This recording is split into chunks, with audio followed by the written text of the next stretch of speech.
깊은 지리산 자락, 산울마을에 이른 새벽, 자욱한 안개가 세상을 감싸던 날이었습니다.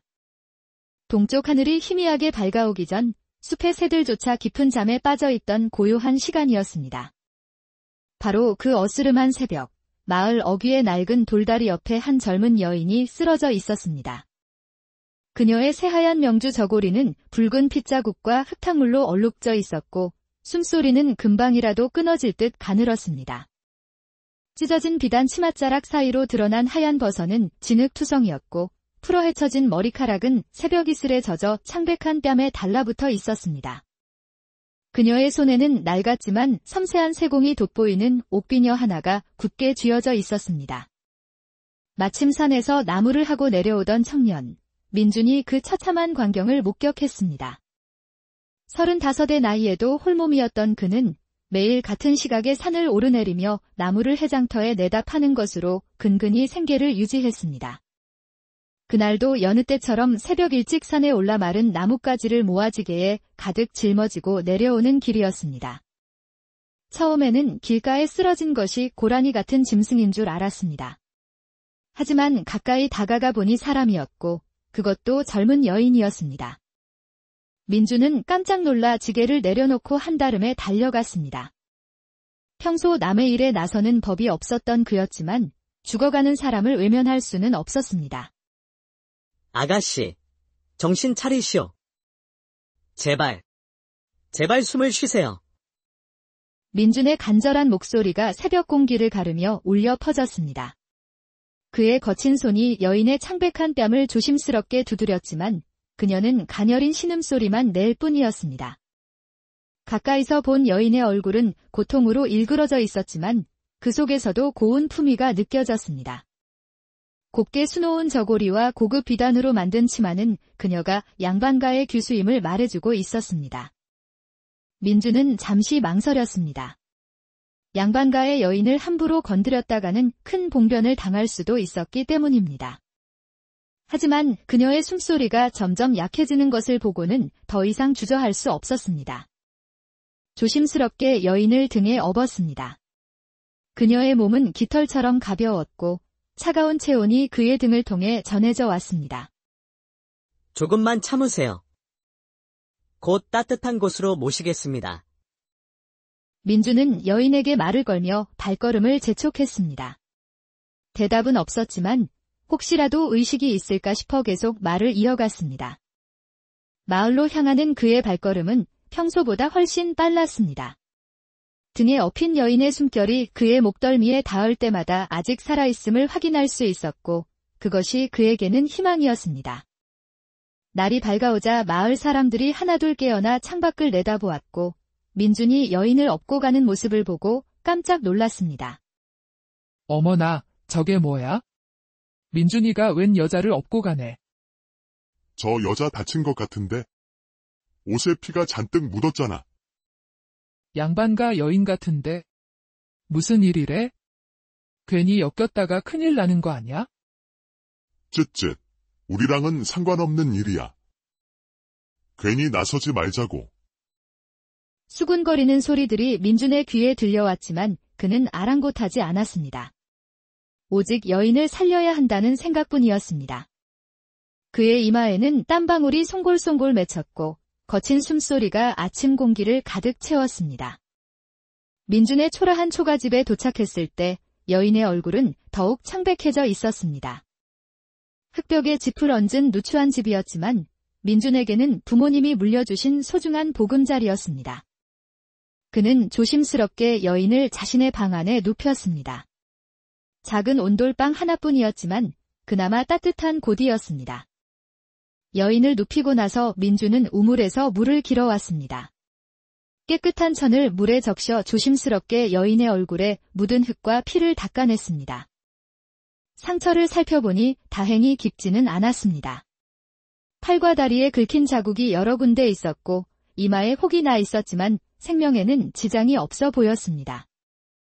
아마도 어디선가 굴러떨어지거나 넘어지면서 다친 듯 했습니다. 탈진과 충격으로 정신을 잃은 것으로 보였죠. 민주는 서툰 솜씨로 여인의 상처를 치료했습니다. 어머니가 살아계실 때 쓰시던 약초를 꺼내어 상처에 발라주었습니다.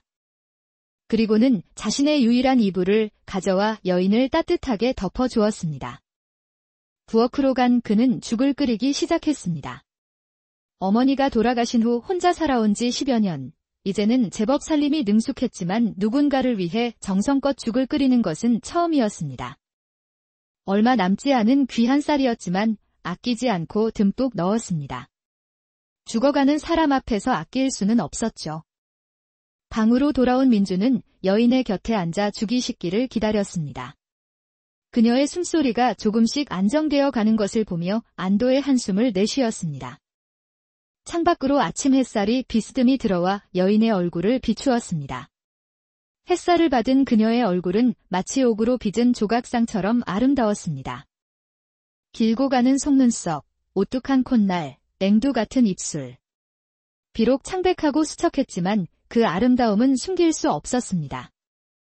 민주는 자신도 모르게 넋을 잃고 바라보았습니다. 태어나서 이렇게 아름다운 여인을 본 것은 처음이었습니다. 문득 정신을 차린 민주는 얼굴이 붉어졌습니다. 의식 없는 여인을 훔쳐보는 것이 부끄러웠던 것입니다. 나흘이 지나서야 여인은 겨우 눈을 떴습니다. 낯선 천장을 보며 당황한 기색이 역력했지만 곁에서 자신을 돌보는 민준을 보자 조금 안심하는 듯 했습니다. 저를 구해주셨군요. 감사합니다. 여기가 어디인가요? 제 집입니다. 마을 어귀에 쓰러져 계셔서 모셔왔습니다. 저는 민준이라고 합니다. 여인은 잠시 생각에 잠긴 듯 하더니 천천히 입을 열었습니다. 그녀의 이름은 소희였습니다. 28의 나이에 과부가 된 지 이제 막 1년이 지났다고 했습니다. 목소리는 맑았지만 깊은 슬픔이 배어 있었습니다. 남편은 한양에서 포목점을 운영하던 상인이었어요. 작년 봄 갑작스러운 병으로 세상을 떠났지요. 그런데 남편이 죽자마자 시댁에서는 저를 내쫓으려 했어요. 특히 시동생은 형님의 재산을 모두 차지하려는 욕심에 눈이 멀어 있었죠. 소희는 잠시 숨을 고르고는 계속했습니다. 며칠 전 밤 시동생이 자객을 보냈어요. 간신히 도망쳤지만 쫓기다가 절벽에서 떨어졌습니다. 정신을 차려보니 이곳이었고요. 소희의 목소리는 공포로 떨리고 있었습니다. 민주는 묵묵히 그녀의 이야기를 들어주었습니다. 그런데 민주님은 혼자 사시나요? 민주는 쓸쓸한 미소를 지으며 자신의 이야기를 시작했습니다. 저도 어릴 때 부모님을 모두 여의었습니다. 10살 때 아버지가 돌림병으로 돌아가셨고 그 충격으로 어머니마저 얼마 못 가 세상을 떠나셨죠. 친척들은 아무도 저를 거두려 하지 않았고 결국 혼자 살아가는 법을 배워야 했습니다. 농사지을 땅이 없어 품을 팔아 근근히 살아왔습니다. 하루 벌어 하루 먹는 생활이지만 불평하지 않으려 노력했지요. 소희는 민준의 이야기를 들으며 눈시울이 붉어졌습니다. 자신만 불행한 줄 알았는데 이 청년은 더 어린 나이에 더 큰 고통을 겪었던 것입니다. 그런데도 저 같은 낯선 사람을 구해주셨군요. 당연한 일을 했을 뿐입니다. 어려울 때 서로 돕는 것이 사람의 도리가 아니겠습니까? 민준의 담담한 대답에 소희는 더욱 감동했습니다. 시댁에서는 그녀를 재산을 탐하는 여우라고 몰아세웠지만 가난한 청년은 아무것도 바라지 않고 자신을 도와주고 있었습니다.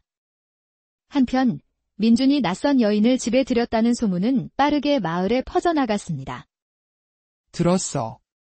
민준이가 과부를 집에 들였대. 저러다 무슨 험한 꼴을 당하려고. 하지만 민준은 아랑곳하지 않고 소희가 회복할 때까지 정성껏 돌보았습니다.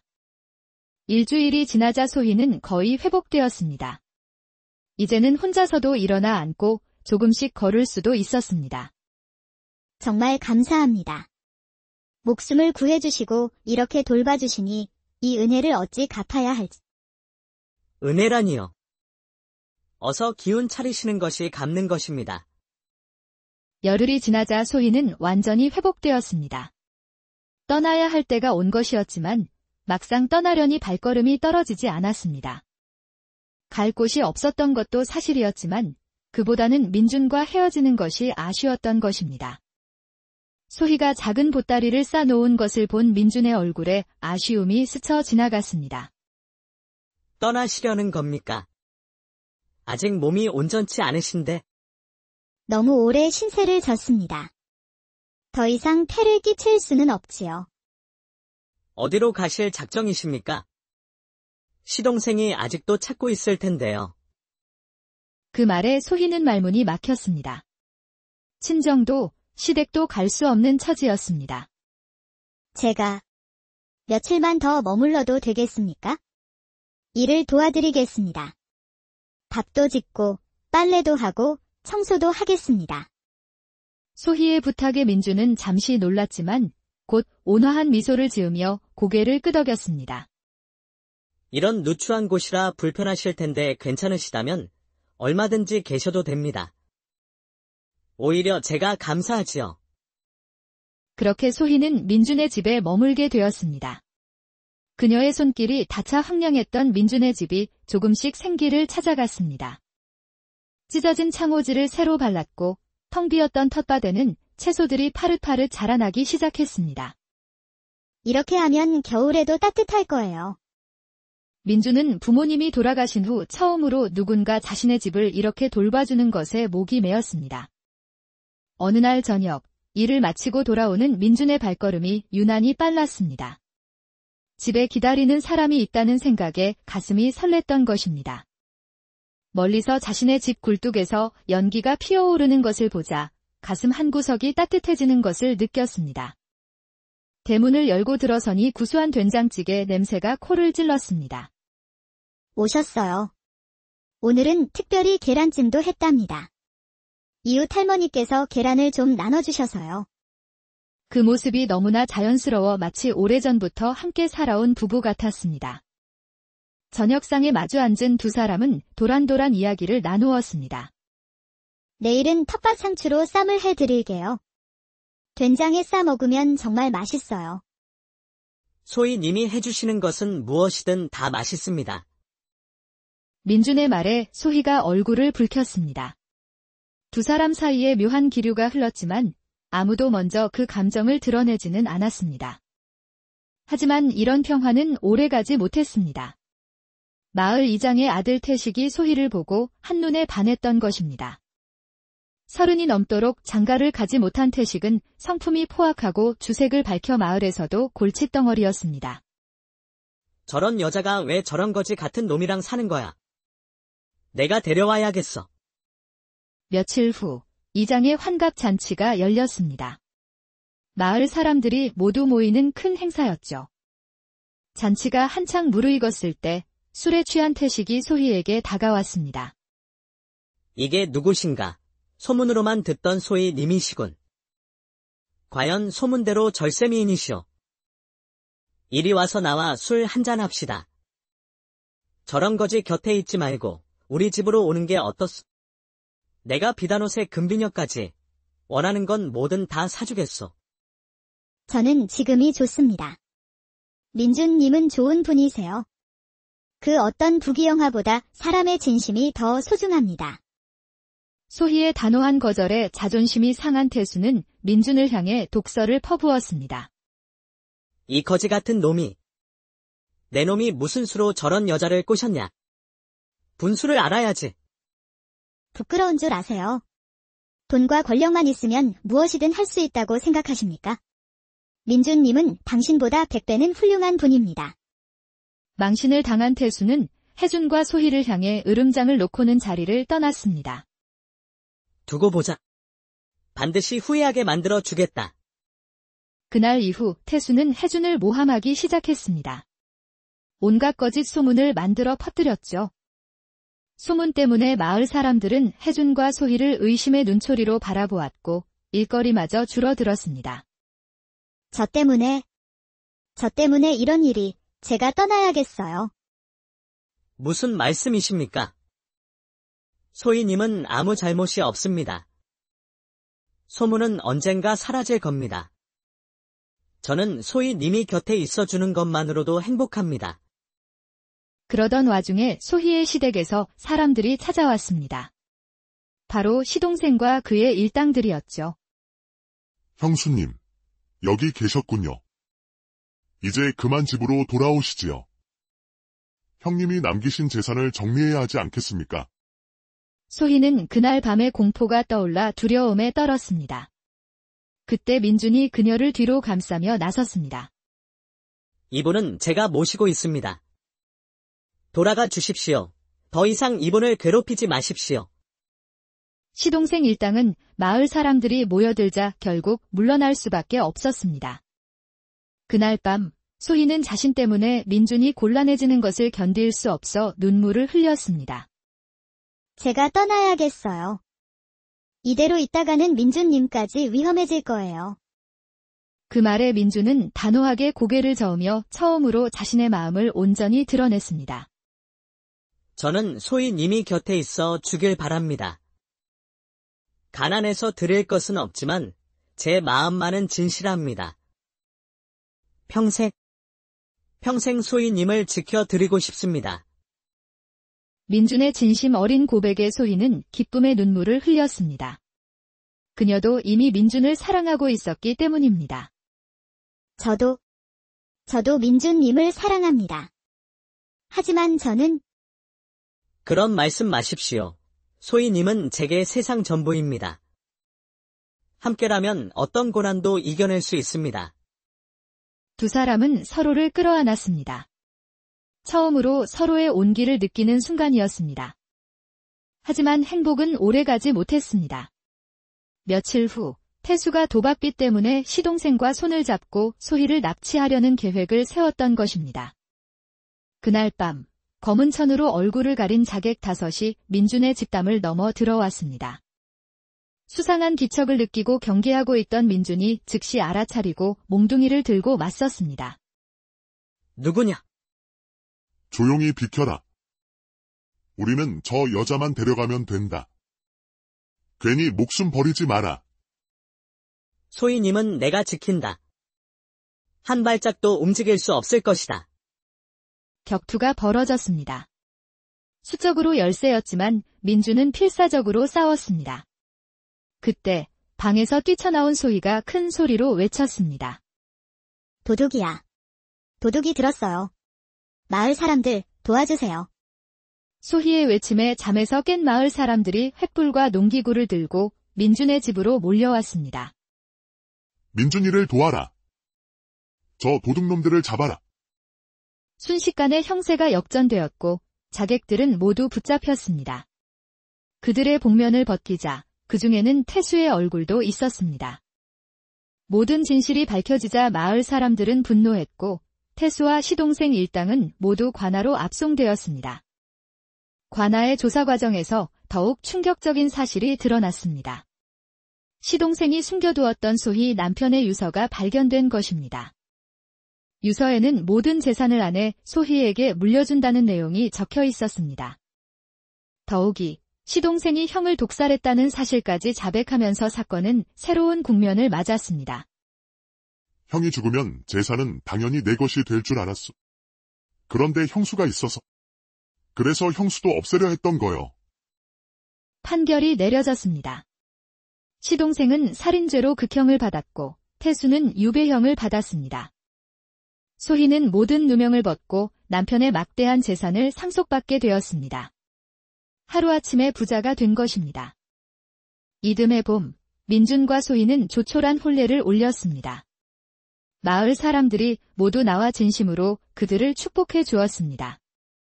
소희는 되찾은 재산의 대부분을 마을을 위해 사용했습니다.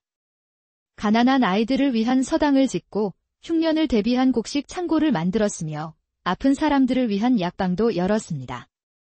민준 역시 아내의 도움으로 넓은 땅을 갖게 되었지만 여전히 성실하게 일하며 마을에서 존경받는 농부가 되었습니다. 세월이 흘러 두 사람 사이에는 예쁜 딸과 듬직한 아들이 태어났습니다. 사람의 진심은 어떤 시련도 이겨낼 수 있단다. 그리고 선한 마음은 반드시 보답을 받는 법이지. 가난하든 부유하든 중요한 것은 서로를 아끼고 사랑하는 마음이란다. 어느 가을날 민준과 소희는 처음 만났던 돌다리를 찾아갔습니다. 그곳에는 이제 진심정이라는 정자가 세워져 있었습니다. 마을 사람들이 두 사람의 진실한 사랑을 기리며 만든 것이었습니다. 그때 당신이 저를 구해주지 않았다면 저는 이 세상에 없었을 거예요. 저야말로 당신을 만나 비로소 살아가는 이유를 알게 되었습니다. 당신과 함께였기에 힘들었지만 행복했습니다. 두 사람은 서로의 손을 꼭 잡았습니다. 석양이 그들의 모습을 따뜻하게 비추고 있었고 그들의 이야기는 전설이 되어